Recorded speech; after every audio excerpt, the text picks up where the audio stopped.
Welcome to the Trad Dads podcast, where we examine cultural and political issues through the lens of traditional thought. All right, thanks for joining me. This is Levi Russell.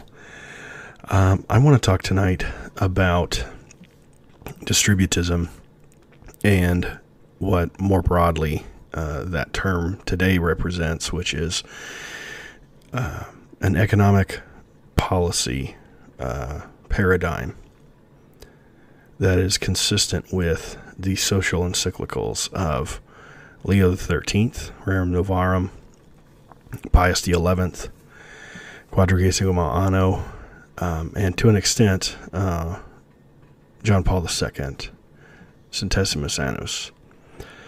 There are other encyclicals and other letters, especially by Leo XIII. He has a lot of them that play into these ideas that give us meat around the bones of these ideas.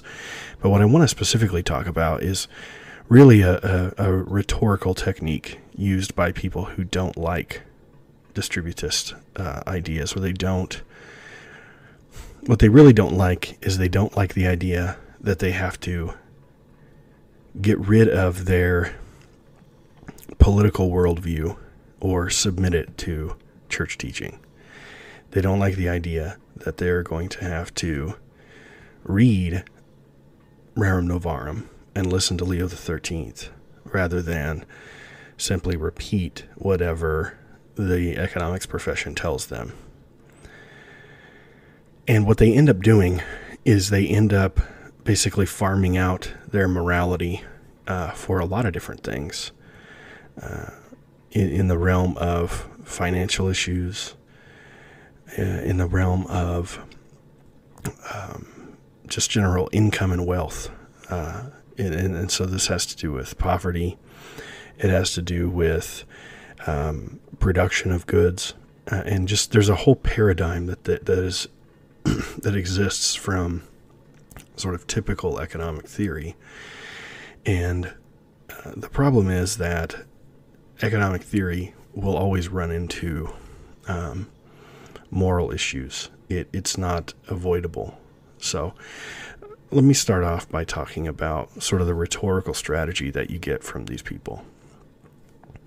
And most recently, I've seen this from certain commentators. I don't really want to mention names, but it's pretty obvious if you look around at the Catholic commentariat. And here's sort of the rhetorical trick that you get. They'll say, distributism, you mean that ideology that we got from Chesterton, G.K. Chesterton, and Hilaire Belloc, these two writers from the late 19th and early 20th centuries. And, they'll say, aha, so you don't really understand economics. They didn't really understand economics very well. And so because they didn't understand economics very well, then I don't have to listen to the ideas of distributism. And by extension, right, and this is usually unstated, by extension, I don't have to listen to Rerum Novarum.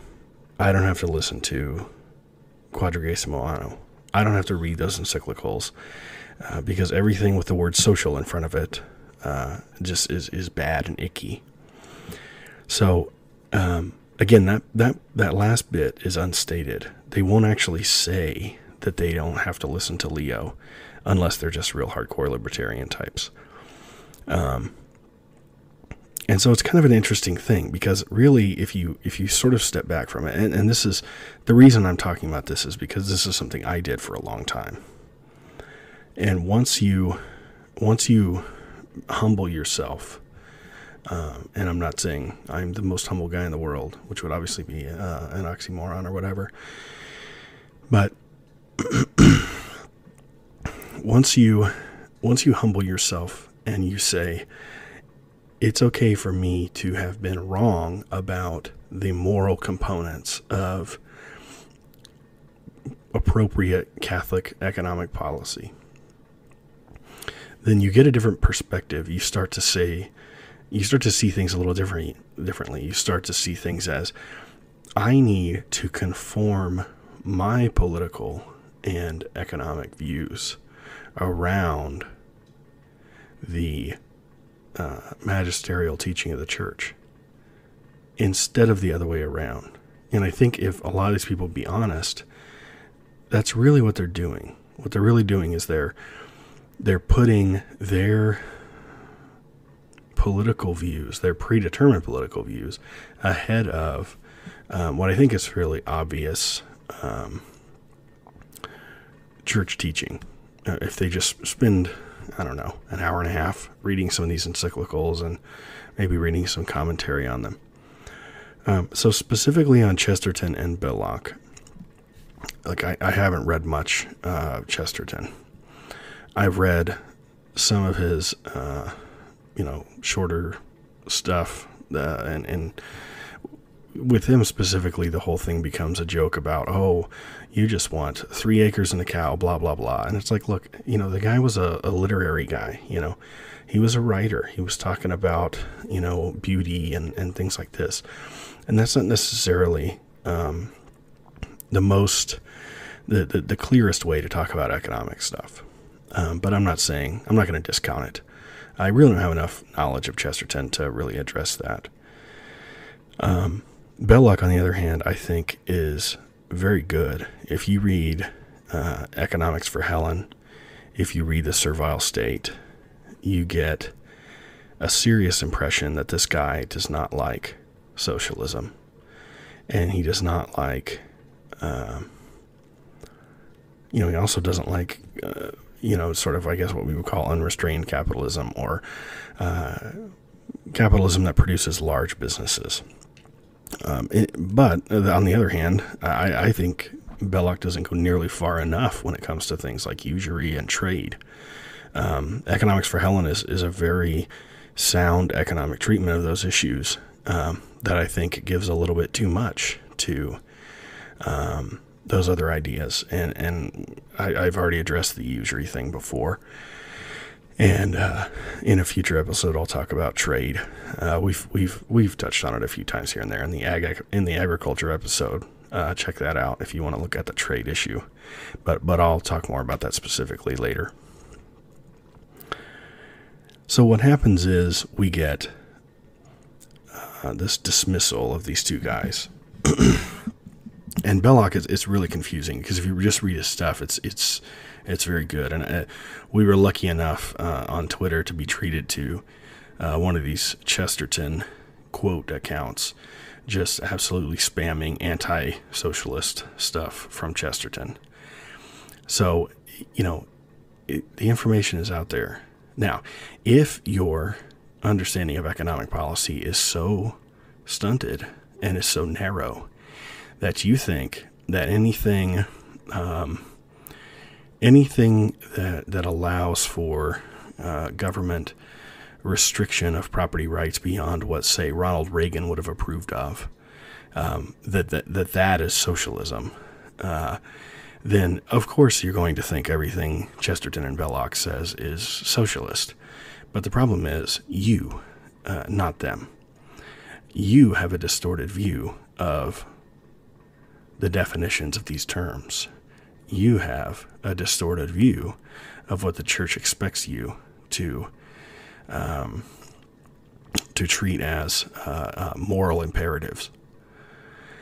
So I think it's easiest, and I go back to this a lot, it's easiest to explain this stuff in terms of subsidiarity. I don't even have to jump into solidarity to talk about this stuff in a way that just makes it quite obvious what the problem is.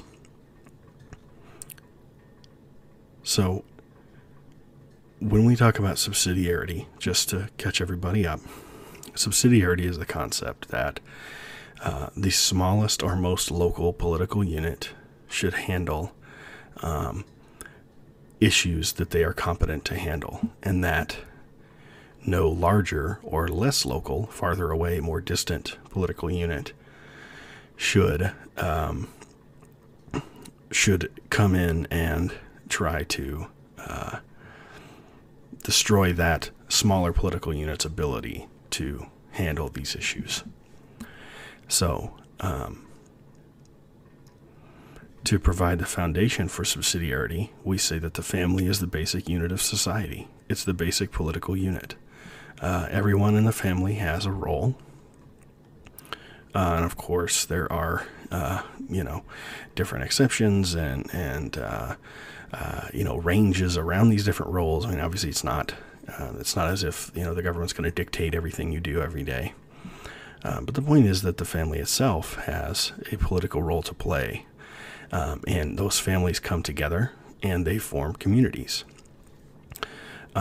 So right away, we can see that this whole idea of farming your morality out to standard neoclassical economics is going to get you in trouble in terms of the church's teaching on political justice, optimal political arrangements.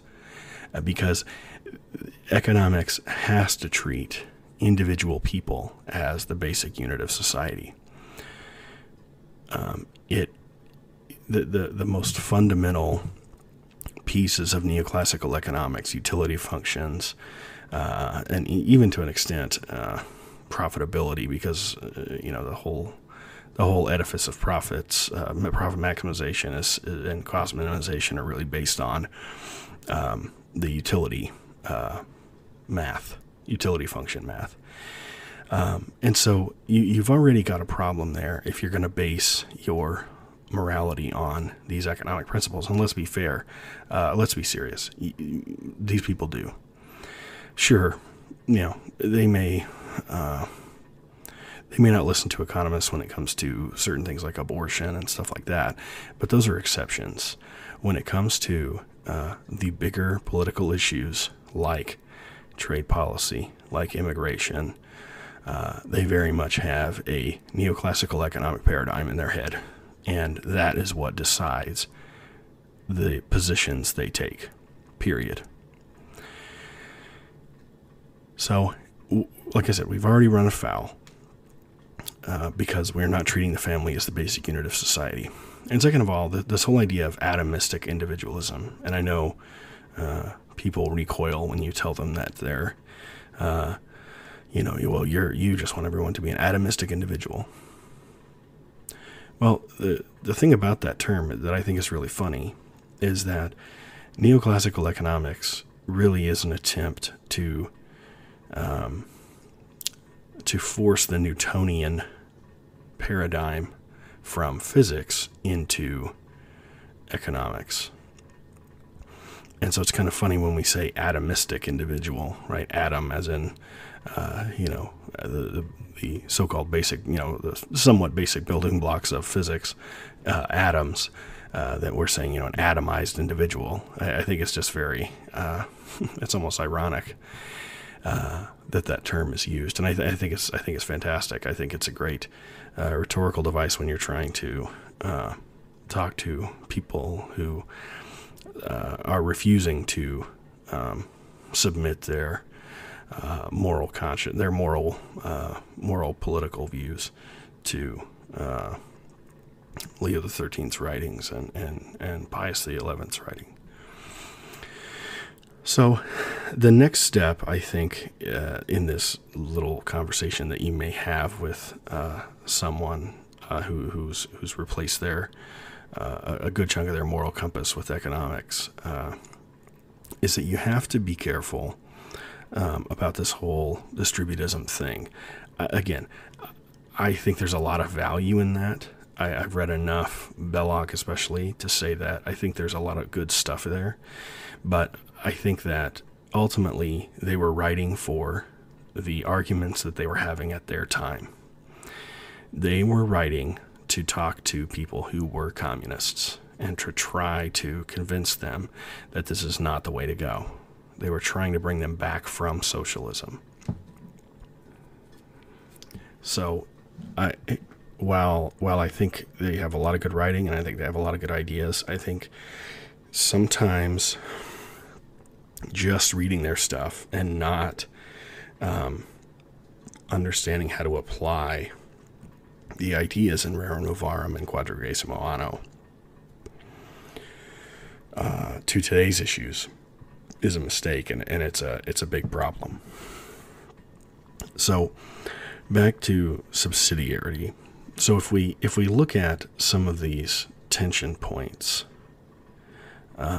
where the sort of Reaganite neoclassical economics morality paradigm runs afoul and it runs afoul of subsidiarity.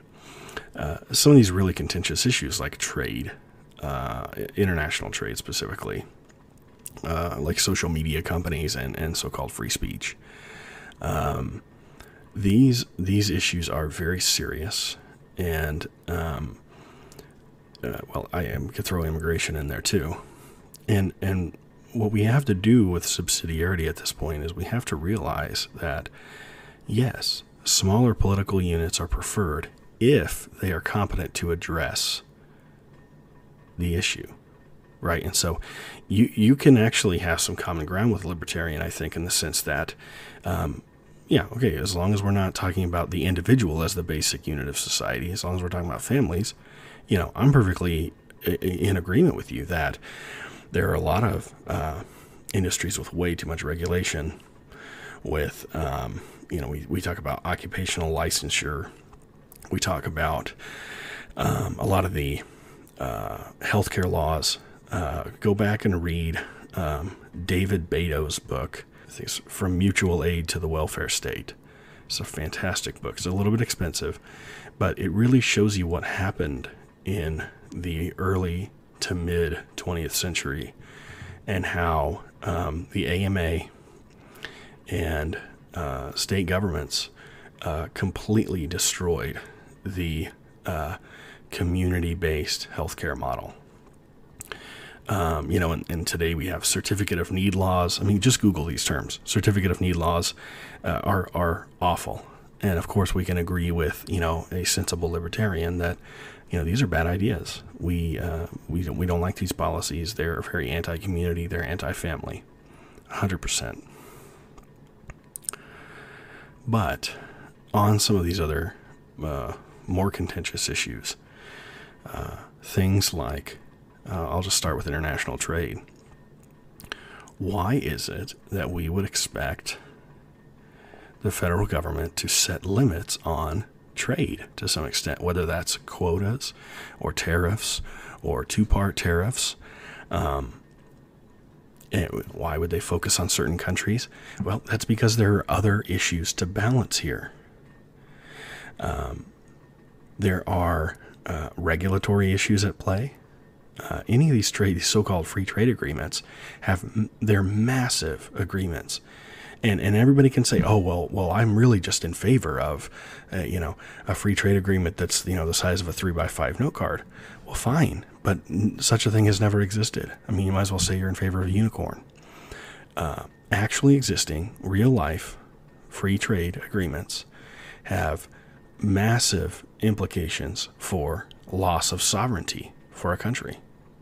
And so if you're happy to just simply give up all of your community, state, and national sovereignty, not all of it, but a lot of it in a lot of areas, especially with labor policy, with environmental policy, to some other government through this agreement that, Congress didn't approve, the Senate didn't approve, the president just simply signs it, and that's the way it goes.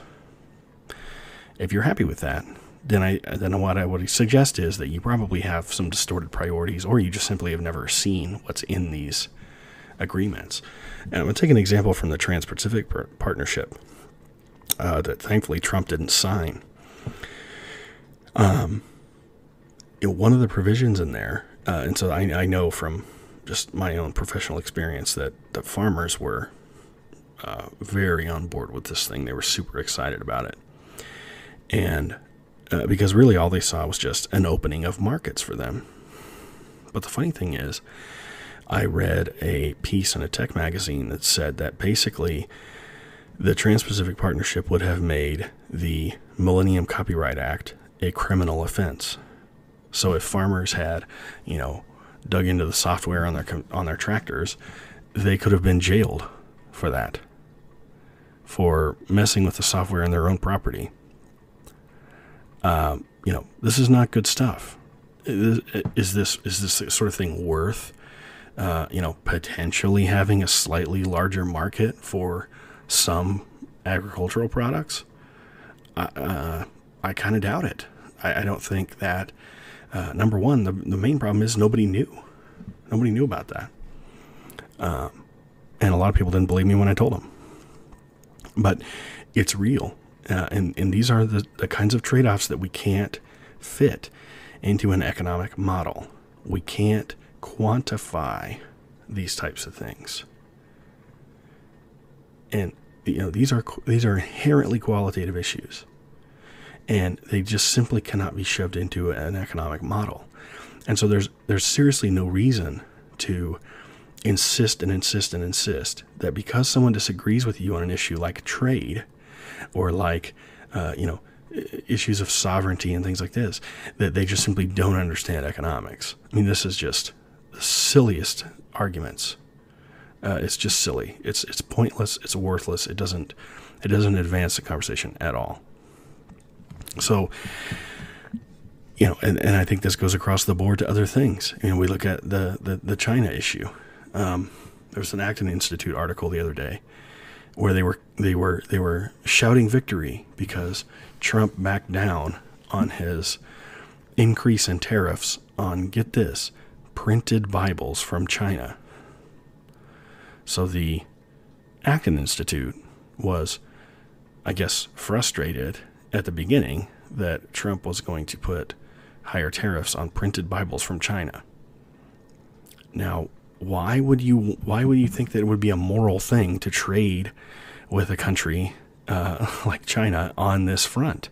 I mean, they're putting religious dissidents in re-education camps and killing them. But yet you're going to complain that we are harming their, well, I guess it could be two things: harming their economy, and you have to pay an extra $2 for your Bible. Oh, you poor thing. My goodness. So, the political pressure does work. It does affect how leaders behave. We've seen this with North Korea. And sure, China's a tougher nut to crack, but literally China is basically the same as Russia, 60 years ago. So, everybody forgets this. They're, China's the new economic miracle. Garbage. It's all fake. All the statistics are just, why would you believe it? You wouldn't believe, you wouldn't believe Stalin or Gorbachev. Why would you believe, Xi Jinping?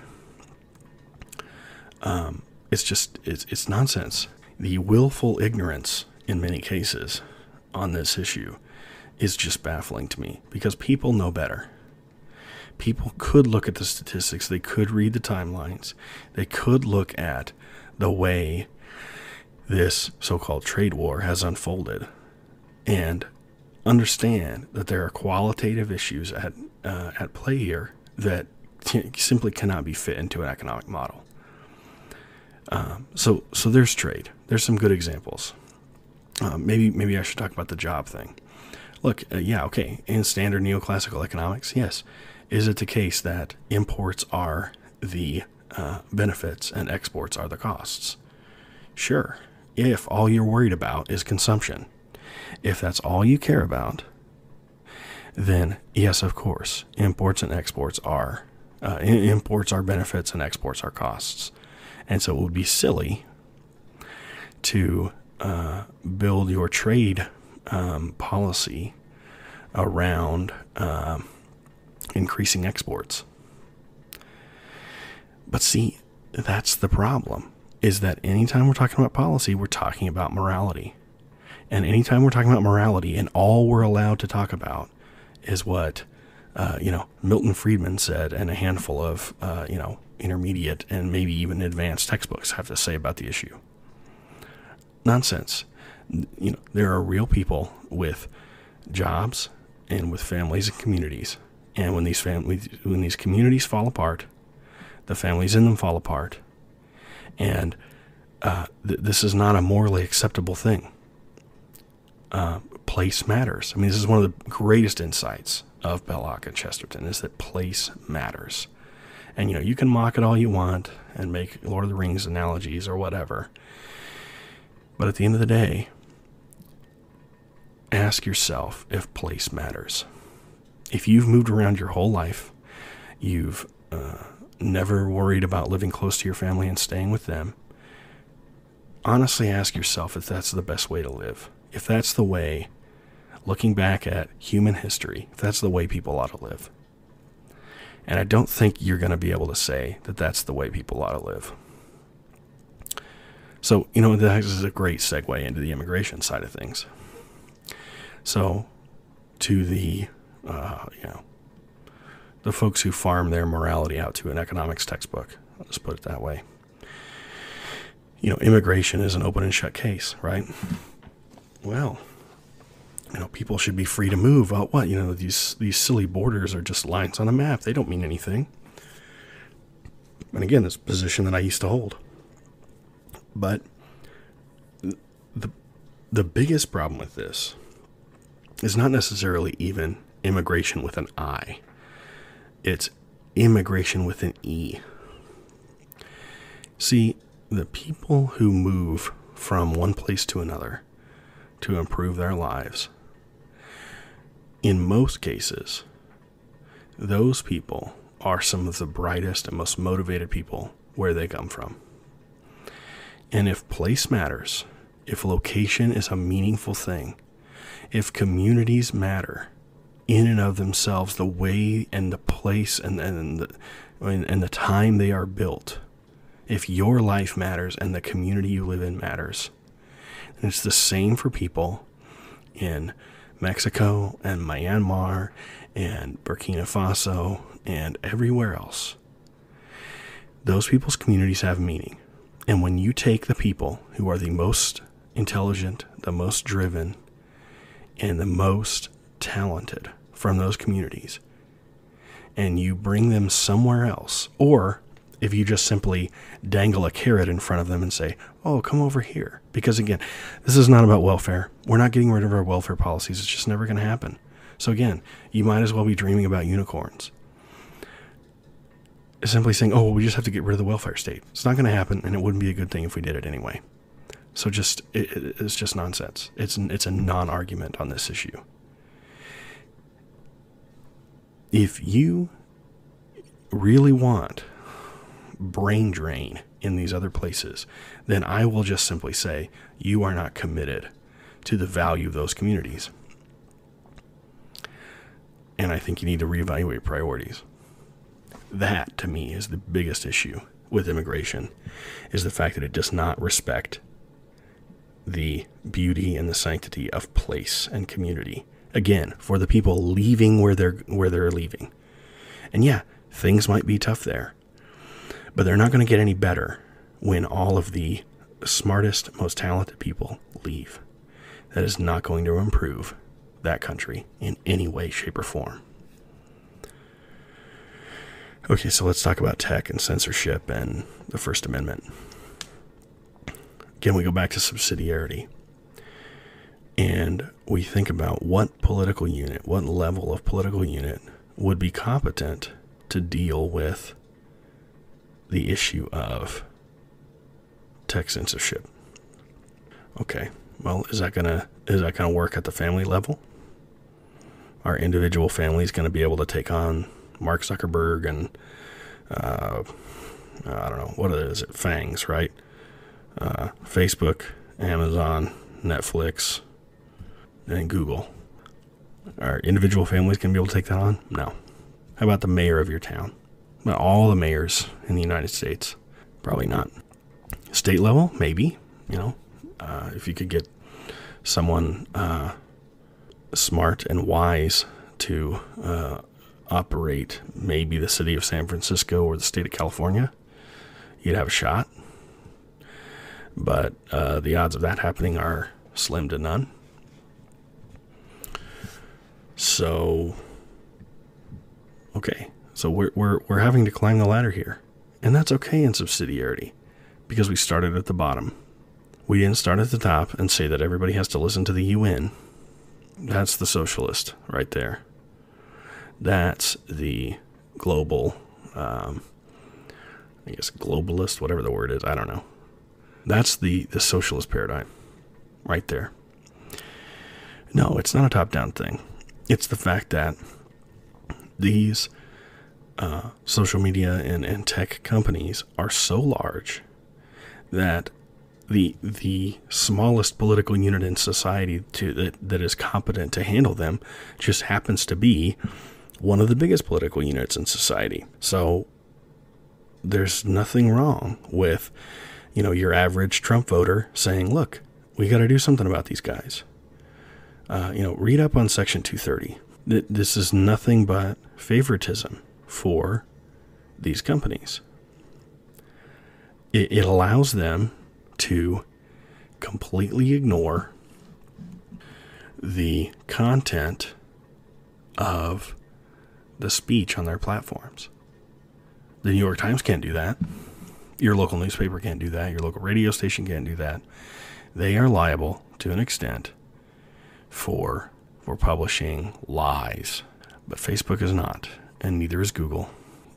They're just basically given a free pass. It's not good. I don't like it. I don't like the fact that I'm pushed into this spot where it's either, take my chances with a large government entity that I don't necessarily trust. But in this case, the other side of that coin is ineffectual whining, which is pretty much the only other thing you can do. Because expecting a smaller political unit to handle these issues, to handle digital property rights, is just laughable. And there's just simply no way that it's going to end well for anyone who disagrees with the majority opinion of Silicon Valley. And most people, I would guess, listening to this podcast do not agree on average with the average person in Silicon Valley. And so I don't think there's any reason for me to talk about welfare policies or healthcare stuff. I think I'm decentralist on those things. But I am certainly on board with the idea that communities have a duty and an obligation to the poor among them to take care of them. I would just say that a very, very large political unit is not going to do that very well on average. So I think with that, I think I will add. I think with that, I'll just let it go.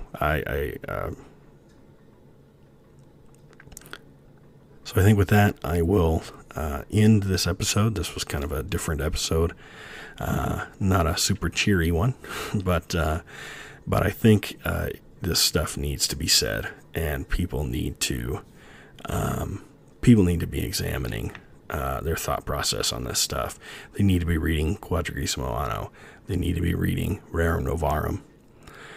They need to be reading the other social encyclicals and stop being afraid of the term social. It is the church's word. The church came up with the concept of social justice. Yeah, it was perverted by a bunch of Jesuits. Sure. But that doesn't make the term bad or the ideas behind it bad. So would love to get any contact from any of you if you have questions or if you'd like to suggest ideas for future episodes or stuff for us to tackle. Hit us up on the YouTube channel. Just search Trad Dads and leave a comment, and I'll definitely read that. With that, thanks. Have a good day. Thanks for listening to the Trad Dads podcast. If you enjoyed our show, please subscribe on your favorite podcast app and consider giving us a 5-star rating on iTunes. It really helps us out. The podcast you just heard was made using Anchor. Ever thought about making your own podcast? Anchor makes it really easy for anyone to get started. It's a one-stop shop for recording, hosting, and distributing podcasts. Best of all, it's 100% free. Sign up now at anchor.fm/new. That's anchor.fm/new to get started.